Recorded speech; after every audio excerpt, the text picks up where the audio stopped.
Sri Tej Palan sir to speak a few words. Please welcome him.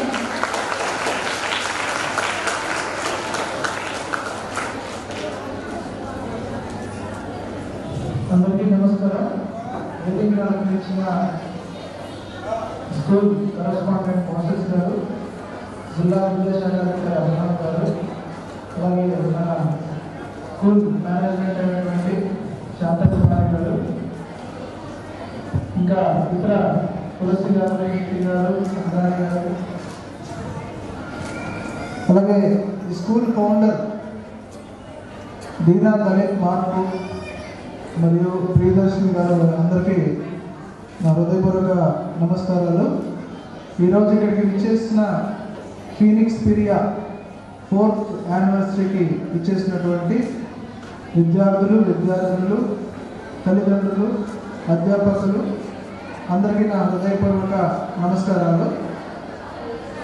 నాకు రీసెంట్గా training అయ్యింది, IAS training.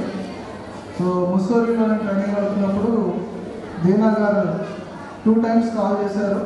ఆయన యూకేలో ఉంటారు, జాన్సన్ అండ్ జాన్సన్లో డేటా అనలిస్ట్గా చేస్తున్నారు. సో ఆయన కాల్ చేసి నన్ను ఇన్వైట్ చేసినప్పుడు ముందు నేను సీరియస్గా తీసుకోలేదు.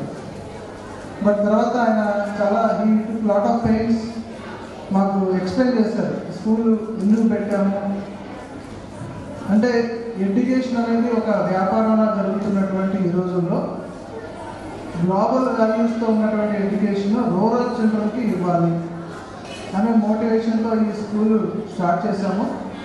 ఇలాంటి స్కూల్కి మీరు వస్తే మా పిల్లలందరికీ చాలా వెళ్ళిపోతుందని వారు ప్రత్యేకంగా 2-3 సార్లు కాల్ చేసి ఆయన రిక్వెస్ట్ చేయడం, అలాగే శాంతకుమారి గారు, ఇంద్రాణి గారు కూడా ఆఫీస్కి వచ్చి మొత్తం స్కూల్ బ్రోచర్ అంతా కూడా 7 గ్రూప్స్లో 7 డిఫరెంట్ యాక్టివిటీస్ గురించి చాలా డీటెయిల్గా ఎక్స్ప్లెయిన్ చేయడం, దానివల్ల ఇటువంటి స్కూల్కి ఖచ్చితమైనటువంటి ఎంకరేజ్మెంట్ ఇవ్వాలనే ఉద్దేశంతో నేను ఇక్కడికి రావడం జరిగింది. మెయిన్గా ఎడ్యుకేషను ప్రతి ఒక్క విద్యార్థికి చాలా ఇంపార్టెంట్, అలాగే వాల్యూస్ చాలా ఇంపార్టెంట్. కానీ ఎడ్యుకేషన్ విత్ వాల్యూస్ అనేది ఈ రోజుల్లో చాలా అరుదుగా ఉంది. అన్ని స్కూల్స్లో కాంపిటేటివ్ రన్నింగ్ రేస్ జరుగుతూ ఉంది. ఆ స్కూల్కి ఏ ర్యాంక్స్ వచ్చినాయి, ఈ స్కూల్కి ఏ ర్యాంక్స్ వచ్చినాయి, ర్యాంకుల గురించి ఎక్కువ ఆలోచిస్తున్నారు తప్ప స్టూడెంట్ యొక్క హోలిస్టిక్ డెవలప్మెంట్ గురించి చాలా స్కూల్స్ ప్రాపర్గా ఆలోచించట్లేదు. ఈ స్కూల్లో మీరు ఇంతగా అబ్జర్వ్ చేస్తారో లేదో, స్టేజ్ మీద చాలా కల్చరల్స్ చేశారు, చాలా ప్రోగ్రామ్స్ చేశారు, చాలా చిన్నపిల్లలు చేశారు. ఒక్కరు కూడా భయపడాలి. మన చిన్నప్పుడు ఒక 20 ఏళ్ళ క్రితం మన స్కూళ్ళలో జరిగిన కల్చరల్స్ గుర్తు చేసుకుంటే పిల్లలు పడిపోవడం, ఏడ్చుకుంటూ వెనక్కి వెళ్ళిపోవడం, లేకపోతే మధ్యలో మర్చిపోవడం, ఏదైనా పడిపోతే ఆగిపోయి వెళ్ళిపోవడం, ఇలాంటివన్నీ మనం చిన్నప్పుడు చూస్తాం. కానీ ఇక్కడ నేను అబ్జర్వ్ చేస్తుంది ఏంటంటే, ప్రతి పిల్లవాడు LKG, UKG పిల్లలతో సహా చాలా కాన్ఫిడెంట్గా చేసేవాడు. అది చిన్న టెక్నికల్ ఇబ్బందులు వచ్చినా, మధ్యలో కరెంట్ పోయినా, ఎలా ఆగినా కూడా వాళ్ళల్లో చేయలేదు ఏమీ లేదు. సో ఆ కాన్ఫిడెన్స్ బిల్డింగ్ చేయడం అనేది ప్రతి విద్యార్థికి చాలా అవసరం అని నేను గుర్తిస్తున్నాను. సో అందుకు ముందుగా మీకు ప్రత్యేకంగా ధన్యవాదాలు. ఎందుకంటే విద్యార్థుల్లో ఉన్నటువంటి ఆత్మస్థైర్యాన్ని, వాళ్ళ యొక్క కాన్ఫిడెన్స్ని వాళ్ళకి కల్పిస్తే వాళ్ళు అనేకమైనటువంటి ఉన్నత శిఖరాలను వాళ్ళు అధిరోహిస్తారు. కాబట్టి సో వాల్యూస్ బిల్డింగ్ మీద మీరు చేస్తున్నటువంటి కృషిని ప్రత్యేకంగా అభినందిస్తున్నాను. అలాగే ఇక్కడ డిఫరెంట్ గ్రూప్స్ చూశారు.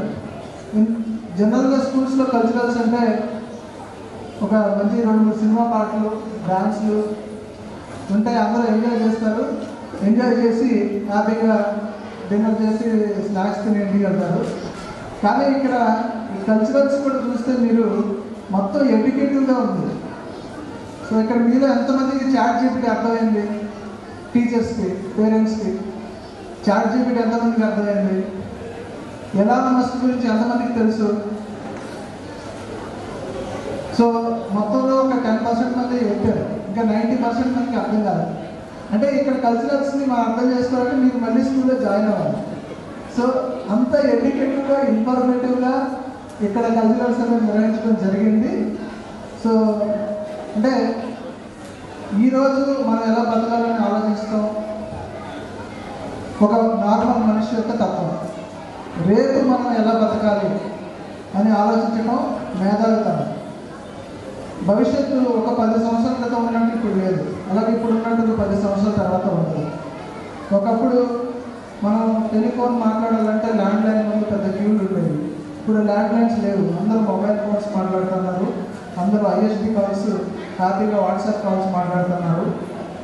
అలాగే ఒకప్పుడు మనకి బ్యాంక్ నుంచి డబ్బులు డ్రా చేయాలంటే అక్కడ విత్డ్రా దగ్గర సెక్షన్ దగ్గర క్యూ ఉండేది. ఇప్పుడు ఎవరో బ్యాంకుకి వెళ్ళట్లా, అందరూ యూపీఐ నుంచి పేమెంట్ చేస్తూ ఉన్నాం, అందరూ నెట్ బ్యాంకింగ్ ట్రాన్సాక్షన్ చేస్తున్నాం, ఫోన్పే చేస్తున్నాం.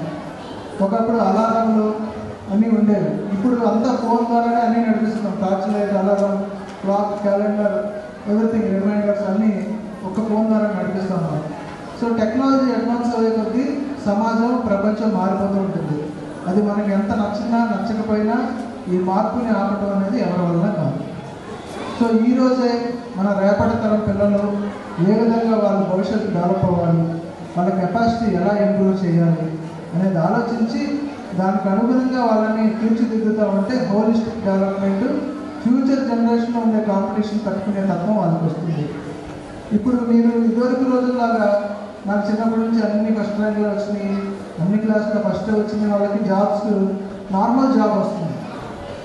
కానీ కాలేజీలో యావరేజ్ పర్ఫార్మెన్స్ చేసిన స్టడీస్లో, బట్ ఓవరాల్గా స్పోర్ట్స్లో, కల్చరల్స్లో, మాట్లాడటంలో, నెగోషియేషన్ స్కిల్స్లో, డెసిషన్ మేకింగ్ స్కిల్స్లో ఎవరైతే బాగా చేసి లీడర్షిప్ చూపించగలుగుతూ ఉన్నారో వాళ్ళకి కోట్ల రూపాయల శాలరీస్తో ఉద్యోగాలు వస్తుంది.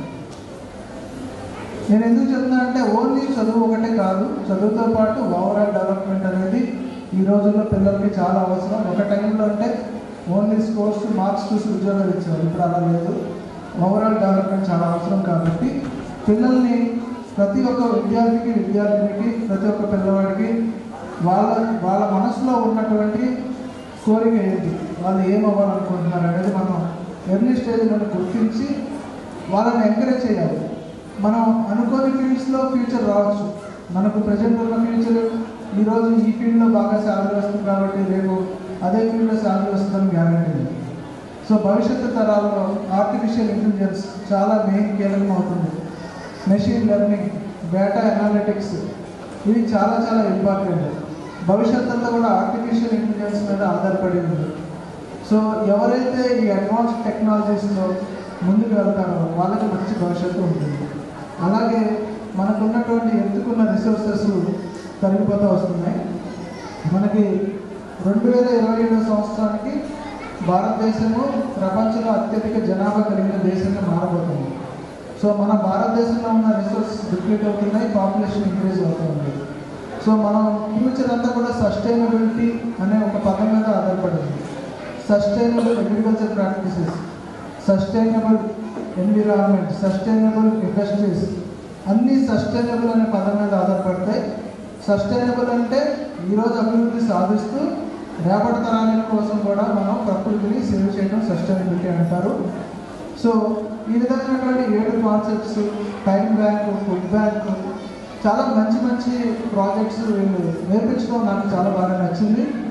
సో ఇంత మంచి కార్యక్రమం చేస్తున్నటువంటి మేనేజ్మెంట్ వారికి, అలాగే పిల్లల యొక్క అభివృద్ధికి కోసం నిరంతరం కాంక్షిస్తూ వాళ్ళ కోసం ఎన్నో త్యాగాలు చేస్తున్నటువంటి తల్లిదండ్రులకి, అలాగే రోజులో ఎక్కువ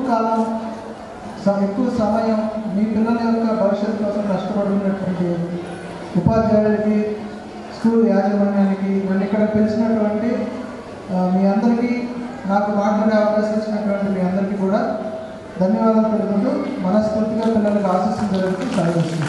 థ్యాంక్ యూ సో మచ్.